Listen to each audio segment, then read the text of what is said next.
can't be that without the truth in your way. However, the truth can sometimes be revealing. And I have a quick little video clip here. Well, look out, princess. Here comes the new me. First, how many of you guys like Shrek? I like Shrek. How many of you guys have seen Shrek? Rebecca, have you ever seen Shrek? It looks like you've never seen it. You're like, oh, I don't like that part. Anyways, I like that part because sometimes the truth is revealing of who you are. And see, we need to start being true to the person that God has made us. And that's the second part of what the belt of truth does for us. It allows us to truly be that which God has made us to be. And as we're sitting here and as we're going through our lives, and as you guys are starting to form who you're going to be when you guys are grown up, when you guys become adults, when you guys hit high school and college and move out into the quote-unquote real world, things are going to start coming forth, and you're going to have to start allowing the truth of who you are really step into what you're going to be. Put on the belt of truth. Guys, see, the belt of truth as we come forth and as we step into this is really important because it allows you to be that person, to be that man. Alec and Isaac, to be the man that God is calling you to be. Nick, to be that man. You want to be the women that God is calling forth for you guys to be. You need to step into that spotlight. You need to step into that arena that God has called you to be. And you can't be hiding that. You can't be hiding who it is. How many of you guys have ever bought a belt buckle? How many of you guys have been with me when I was shopping for belt buckles, right? When we went up to Estes, we went in like the girls. I got stuck with the girl group when we were in Estes. And it was fun. I'm admitting it was fun. You took me, yeah, but you took me into 6 jewelry shops for 2 minutes. So that's like 12 minutes right there. But you took me into the, and that was fun. That was whatever. But I took you into the belt buckle store, right? And it's funny, Heather, and she's like, Nick took us into the belt buckle store, and the leather store, and the sports store. It was all the same store. It doesn't, you can't list every little thing. That's like saying I took you into the candy store, the toy store, the movie store, the hunting store, and it's all Walmart, okay? You can't do that, you know. You have to lay it out as one. Tell the truth. We're the belt of truth, right? But you don't buy a belt buckle just to hide it. You don't. If you've ever seen, how many of you guys have seen The Big Bang Theory? I've shown some clips from it. One of the guys has a different belt buckle every single time, right? It's usually some nerdy thing. I have 2. Those of you that have seen it, I have a cross one with 3 crosses. I have a Superman belt buckle. But you don't get those belt buckles just to hide them. Just to put your shirt on over top of them, just to wear a jacket over it, or whatever. You put on a belt buckle so that people notice it, so that people can see it. That's why cowboys that win in rodeo, they get a big belt buckle so that they can show them off. So that people can see, hey, you did something with it. It's showing people who you are. It's showing people what's happening. And when you go and you buy a belt buckle, you don't buy a belt buckle just to have a belt buckle. You buy something to make a statement, right? I'm still trying to find some Star Wars type emblem, right? Or a Mountain Dew one. That would be awesome if I could get a Mountain Dew belt buckle. But, you know, you look for this kind of stuff to make a statement about something. God's saying, make the statement about truth. Wear Him on your belt. Now, that's our interpretation of belt buckles, but let's get back, and I want to kind of wrap up with what it would have meant to the people in Ephesus that Jesus was speaking, or that Paul was speaking to at this point in time.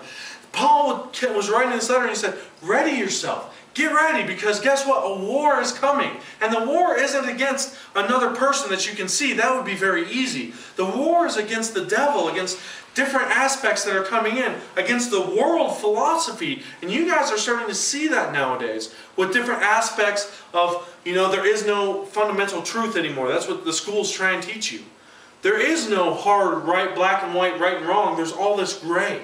There is no firm truth anymore. Because truth is relative. If you believe it, it's truth. Well, that's not true. I could believe 1 + 1 can equal 7, but that's not true.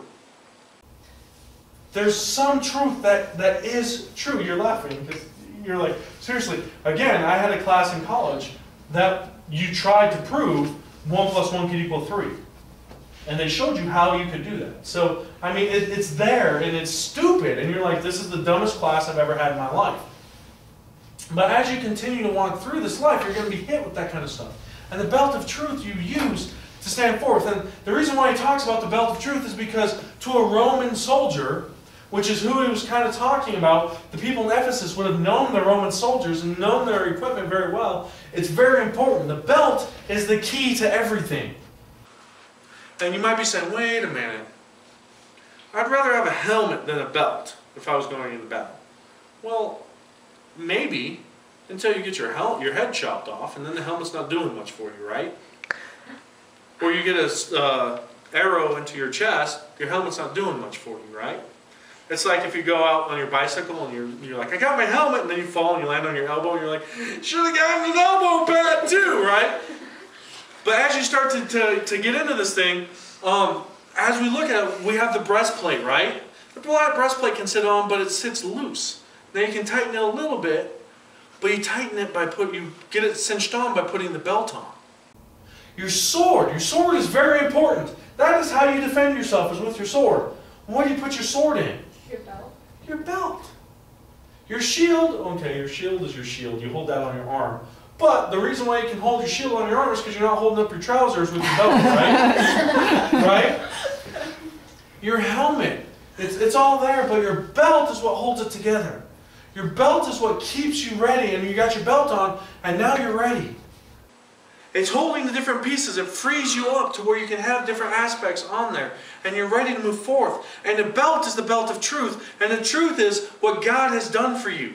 And what God has done for you is He has adopted you into His family. And because of that, because of what He has done, because of what Jesus has done for you, you can now stand forth in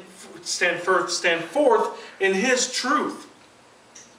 You can stand forth in His truth and allow Him to battle what He's already won. What He's already accomplished. Stand forth in the truth that He has given to you. The truth that you are His adopted sons and daughters. The truth that He loves you so much that He's going to die for you. And the truth that He's already won the battle. And all we need to do is stand firm in Him. As we continue to move on, we're going to look at lots of different things. We're going to look at the sandals, which I think will be a lot of fun. We're going to look at the swords, which we're going to have a ton of fun during games that day. Okay, trust me. Andrew and I were going to be discussing that with Travis. And we're going to pull out our foam swords, and we're going to get Mark to make us some foam swords because that's what he likes to do. And we're going to have some fun with some foam swords. You know, we're going to talk about the helmet. We're going to talk about the shield. We're going to talk about the breastplate. But I want you to understand, all those things are important because all those things are aspects that we need to be ready with. But the truth is what is going to hold us firm. It's what's going to keep us together because the truth is what's going to stand us up when all this stuff starts coming at us. Put on the belt of truth. Put on the belt so that everybody can see it. So that when you look at it, you say, hey, that belt is there. You know what it is. The belt of truth that has a big cross on it. The belt of truth that has an empty grave. The belt of truth that has Jesus saying, they belong to me. And that's why this truth is so important. And that's why the truth will set you free. Let's pray. Dear Lord, I just want to thank you for tonight, and I ask that you allow us to, as we start to go through this, you allow us to put on this armor, this truth that you've laid before us, that you allow us to understand what it is, what it truly is to have your truth in our lives. I pray that as we're faced with different stuff at school, at home, around town, you allow us to see how your truth is the truth that is solid. Your truth is a truth that we can stand on, and your truth is a truth that will hold us up. Lord, show us that your truth binds everything together. It's because of your truth that we can have righteousness. It's because of your truth that we will have salvation. And it's because of your truth that your word can dissect things down to bones and marrow.